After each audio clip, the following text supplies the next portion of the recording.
मेरे साथ बात करने के लिए मंत्री संजय निषाद जी हैं। सर, आज ये जो कार्यक्रम रखा गया है, किस उपलक्ष्य में ये कार्यक्रम है? ये जो एनआरआई हैं पूरे विश्व में हमारे, उनकी जो इंटरनेशनल एक हमारा प्लेटफार्म है, उसका जो जनरल सेक्रेटरी हैं वो देव त्यागी जो आए हुए हैं। क्योंकि मैं जब लंदन गया था पिछले 3 महीने पहले, तो मैं वहाँ एक संदेश दिया था कि कभी भारत में लंदन दिखता था और आज लंदन में भारत दिखता है। और वहाँ जितने भी हमारे इन्वेस्टर हैं भारत के, जो वहाँ लंदन में जाकर हैं, तो अब भारत में एक एक इन्वेस्टमेंट होना चाहिए, तो उसको लेकर वो आए हुए हैं।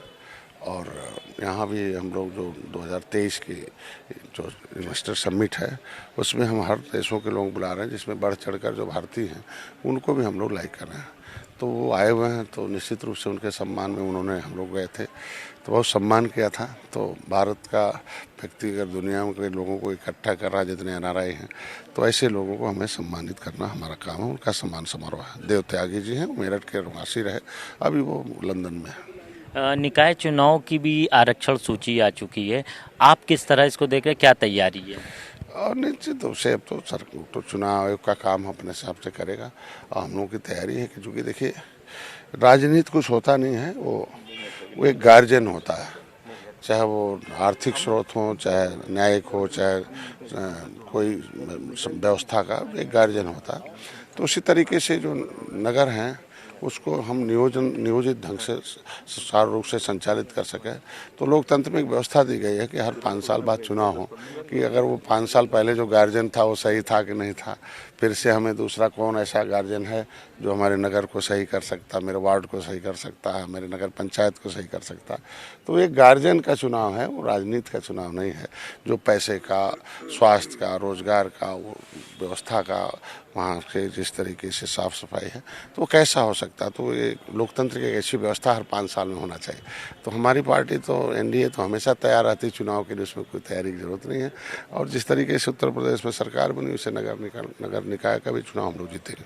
मैनपुरी में भी चुनाव होने वाला, 5 तारीख को मतदान होना है, तो इसको लेकर तमाम दावे किए जा रहे हैं। सपा भी दावा कर रही है, भाजपा भी दावा कर रही है। किस तरह देखते हैं इसको?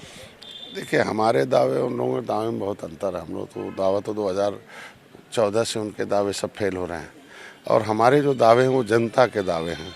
क्योंकि जनता ने सबको पहचान लिया, इसलिए जनता के हिसाब से चुनाव हो रहा है।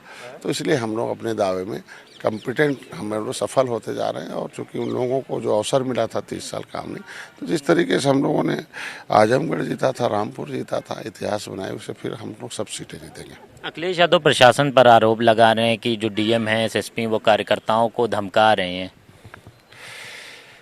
अब उन्होंने कुछ नहीं कहा जा सकता। उन लोगों ने अपने तरफ, अपने ऊपर जो जनता ने आरोप लगाया था 2014 से, लगातार विपक्ष पर आरोप लगा के ही तो गद्दी से दूर रख रही है। तो उसने अगर उन जनता के आरोपों का एनालिसिस करके अपने तरफ ध्यान देते, तो शायद निश्चित रूप से जनता पसंद भी करते। बहुत शुक्रिया बात करने के लिए। ये निषाद पार्टी के प्रमुख भी हैं और मंत्री हैं मत्स्य विभाग में। और संजय निषाद का कहना है कि जो मैनपुरी चुनाव है उसमें भाजपा जीतेगी। इसके अलावा जो आने वाला निकाय चुनाव है उसमें भी पार्टी दमखम के साथ लड़ेगी। कैमरा पर्सन एस के वर्मा के साथ कफीलुर रहमान, भारत समाचार, लखनऊ।